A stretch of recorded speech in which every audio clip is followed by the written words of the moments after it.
You can run, but you can't hide.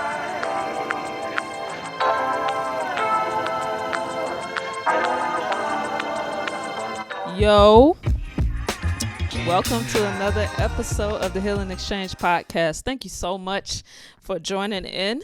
Thank you so much for joining in. To be honest with y'all, I don't know what episode we're on, but welcome to another episode is what I can say. If you are new here, my name is Jacquilla McFarley. Thank you for tuning in, and I encourage you to go watch the other episodes. If you're not new here, thank you so much for listening to me again. Like, I do not take your time lightly. Thank you so much for joining and listening and sitting down. You may be working, driving, working out, at the house, whatever. Thank you so much for setting that time aside to hear what I have to say. I do not take it lightly. If you're watching me on YouTube, go ahead and hit the subscribe button at the bottom of the video and subscribe to the Healing Exchange channel on YouTube. Thank you so much if you're listening on Apple Podcasts, Spotify, and I'm on iHeartRadio. I just found out. Thank you so much if you're listening on those platforms. And while we're here, you guys go ahead and follow me on TikTok. I'll put the @ name on the video at Jacquilla MC. Also, go ahead and follow me on Instagram. I'll put that on the screen as well. It is Jacquilla_MC, MCF. And I get all these @ names just mixed up. And lastly, you can follow me or @ me on Facebook. That's simply my name, Jacquilla McFarley. That's me. And my sinuses and allergies are still very much under attack, you guys. So please excuse me. If you're in Florida, you know that Florida has the most bipolar weather ever. It's raining, then it's not raining, the sun is out, then the sun is down, then it's cloudy, then it's cold, then it's hot, then it's super hot, then it's super cold. So my sinuses and my allergies, and I'm sure other people, we going through over here in Florida. We going through with these allergies. So excuse me in advance and excuse me for just now. So y'all, I know I say this every week, but this is a really good one. Now, me and God talk throughout the day. I don't talk to God like how the older folks used to talk to God, where they just praying and screaming, yelling at God. Really, me and God be talking. It'd be a regular conversation. Like, I'd be like, bro, like I be talking to him just like I'm talking to y'all right now, just really in relationship with him and just talking to him. And he put on my heart and placed on my heart, I want to talk about the topic of attractions. And now y'all know I got my notes here because I don't want to forget nothing, y'all. I used to smoke weed back in the day, and I'm facing the consequences now with my memory, long story short. So I really have to write stuff down, and so that I don't forget nothing. So if you see me, these are my notes that I want to give to y'all. So, attractions. Now, I don't want to just talk about attraction. What I want to talk about is the deception of our attractions. And I'm talking about those unhealthy attractions that derails you or distracts you from the big picture, the goals, the destiny, the dreams that you have, or your purpose. And I want to get into what am I attracted to and why. Now, I am going to be going back and forth with the Bible story of David and Bathsheba. Most people are familiar with that story. If you're not, I'm going to give my rendition of it, my translation. I am no theologian, but I'm going to give my translation of the story. But you can go read it for yourself. It's in 2 Samuel chapter 11. Now, this story had me in the chokehold for a while because I always heard it, but I'm just now paying attention to the story as an adult. So, as you grow, as you become an adult, you start to learn and see things and see different perspectives and blah, blah, blah. So anyway, so let's get into first, just to describe attraction. The definition of it is interest or pleasure or liking for something or someone. It could be cake, it could be a person, it could really be anything, y'all. And I want to make this clear. The feeling of attraction is not bad. That feeling of having attraction is a neutral feeling. It's normal. It's an emotion. So I'm not talking about the feeling being bad. It's when it's what we are attracted to. When we are attracted to unhealthy or bad things that ultimately are not good for us or good to us. So that's what I want to get into. Now, I noticed as I was looking back over my life, I ponder and reflect a lot, y'all. And it keeps me in a place of thankfulness and humbleness, looking back where I came from and where I am now. It keeps me humble and it keeps me so thankful that I'm even alive. So I often reflect, not reflect as in like feeling bad or missing those things, just reflecting on the things that I've come through.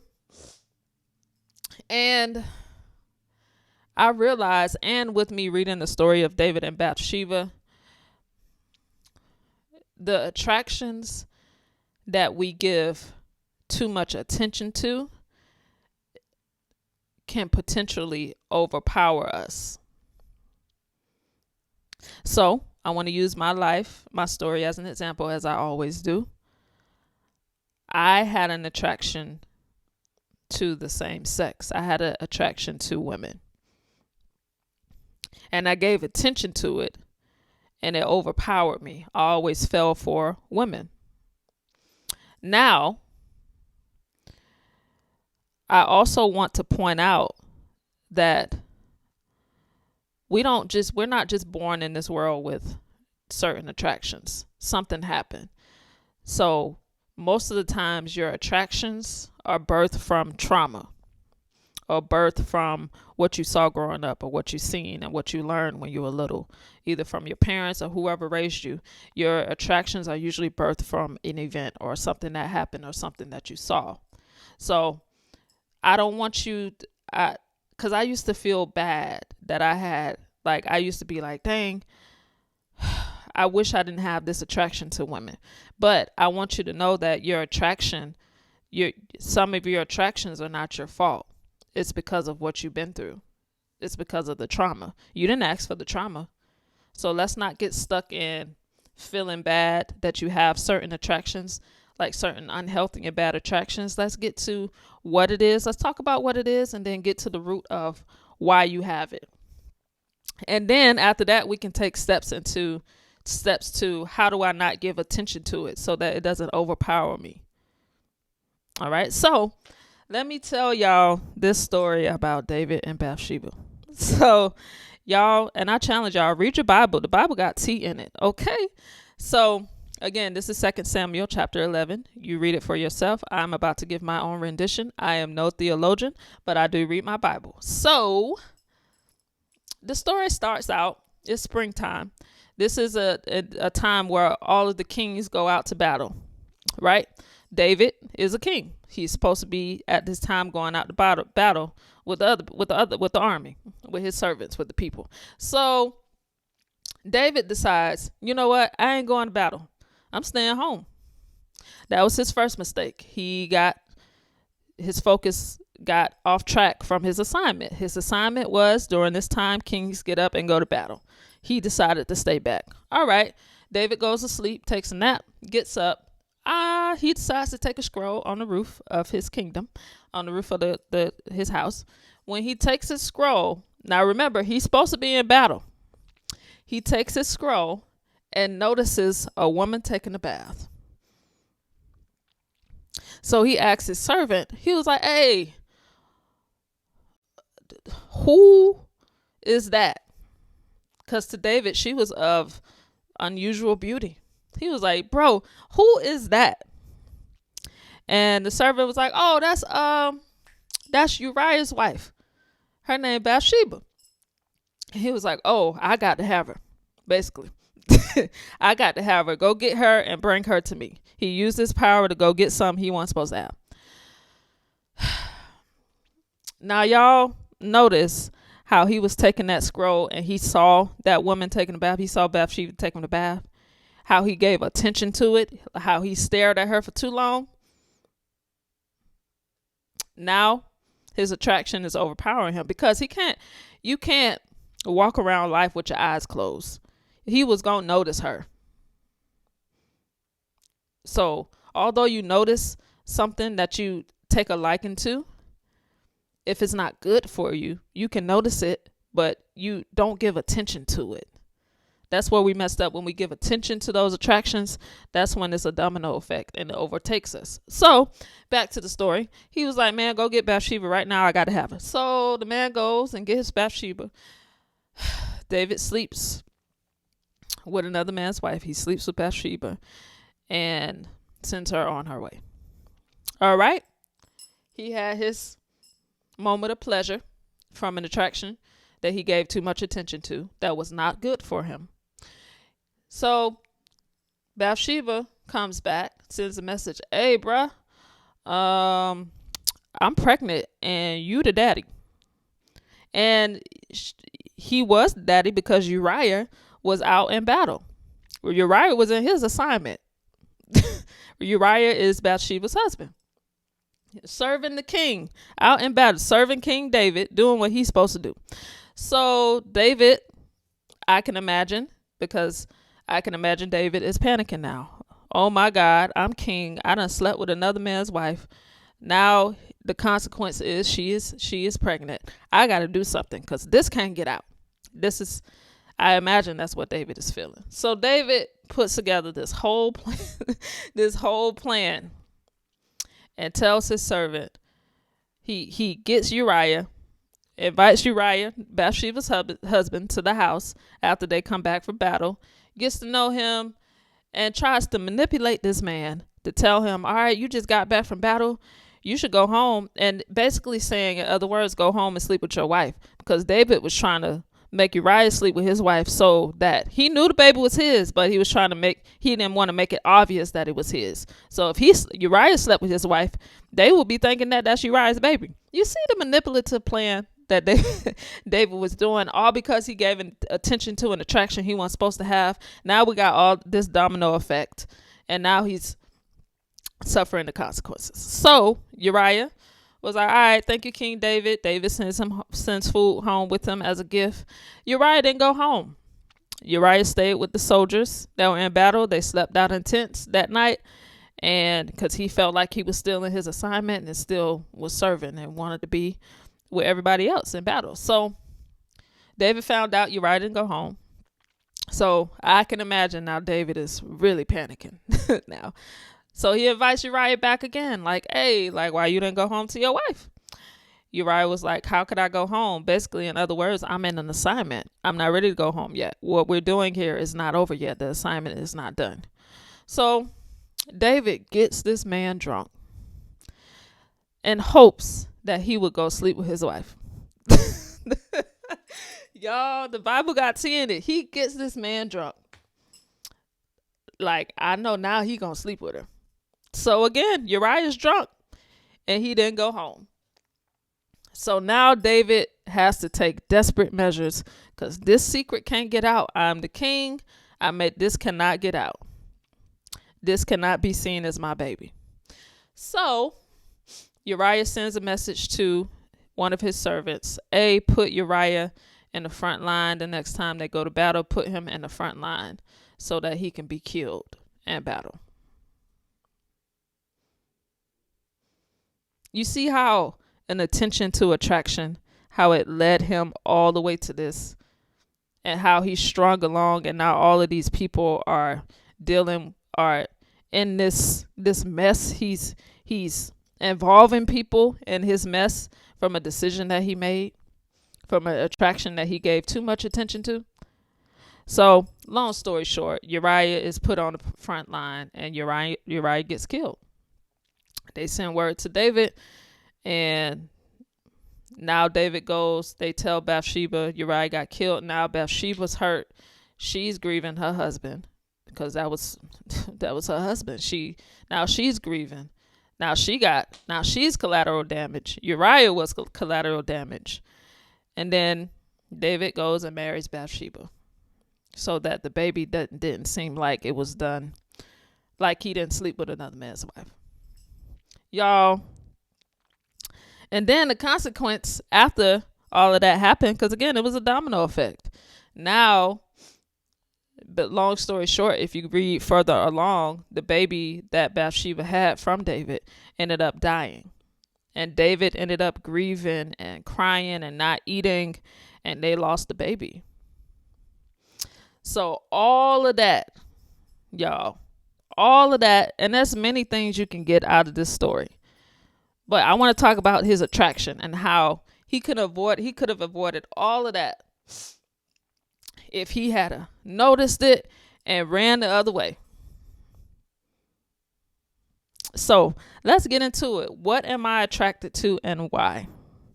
So as I mentioned, our attractions are birthed from trauma or things that we saw, things that we learned when we were younger and growing up. And trauma, just like with David, it was a domino effect. My attraction to women was a domino effect. Now I'm smoking and drinking. Now I'm having sex with women. And trauma really deceives you. And that's the deception of the attraction, because you think you're attracted to something and all you want to do is satisfy your flesh and make yourself feel good because of an attraction that wasn't your fault. My attraction to women it wasn't because of something that I did. It wasn't something that I did. And because of that attraction created habits. That attraction to that unhealthy thing or that unhealthy feeling, because it was really the feeling I was attracted to with the woman. It wasn't so much the woman. Now it was, physical and all of that. Yeah. But for me, it was more so the feeling of that I felt when I was with the woman. So when I was with the woman, it gave me that nurturing, warm, soft feeling that I was craving that I didn't get from my mother. So I was so attracted to the feeling and I gave so much attention to it that it overpowered me every time. And then it started creating bad habits. I started manipulating these women. I started getting money out of them. I started smoking and drinking and partying, trying to make myself look cool to these women. I started presenting myself as masculine to get more women to be attracted to me. So all of that attraction to that unhealthy feeling led to bad habits because I gave attention to it. And of course I was young. I didn't know any better. I didn't know about all of this stuff I'm talking about now, but I'm just giving y'all the layout of how the attraction that you have to that unhealthy thing may not be your fault, but you have to make a decision to basically ignore it. It's your decision. Am I going to give attention to this attraction? I know this is gonna distract me. This is gonna derail me from my purpose. So you have to make a decision not to let that attraction to that unhealthy thing or person or feeling or whatever it is derail you. You have to make a decision. No, I'm not gonna give my attention to this. I'm gonna turn the other way, or I'm gonna run. The Bible says flee, run. It's so foolish. And what I used to do when I first got rededicated my life to Jesus, I still hung out with some of the same friends. I hung out with the same friends that I smoked with, that I drank with, that I partied with. And I just rededicated my life to God. And I would try to still, because I felt bad. I didn't want to leave my friends. They've been down with me, and plus they had some of my secrets that I didn't want out. So these are my friends, and I felt like I could still hang out with them, although I had gave my life to God, and I felt like I could be around them, and they can still smoke, and they can still drink, and party, and it wouldn't affect me, because I'm thinking in my mind, okay, I just rededicated my life to Jesus. I have strength now. So they can do it, but it's not gonna affect me, which is so dumb, because people, when you give your life to God, that does not mean that all of your unhealthy attractions and unhealthy habits just go away. No, they don't. They are still there. They are still there. They don't just magically disappear. That's not what happens. And if anything, to be honest with you, it gets harder because now you have to manage these attractions because I'm not going to lie to y'all. Some of the attractions that I had out in the world that were unhealthy, I still have those same attractions now. Your attractions may not ever go away, but you can manage the attractions that you have and not give attention to it and decide to look the other way.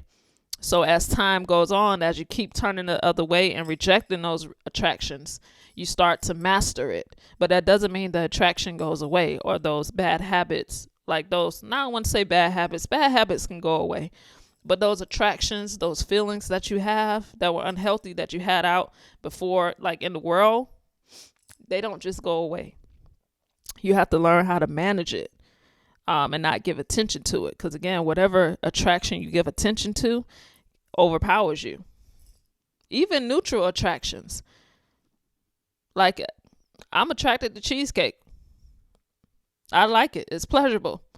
But if I give too much attention to it and eat cheesecake every day, it can harm me.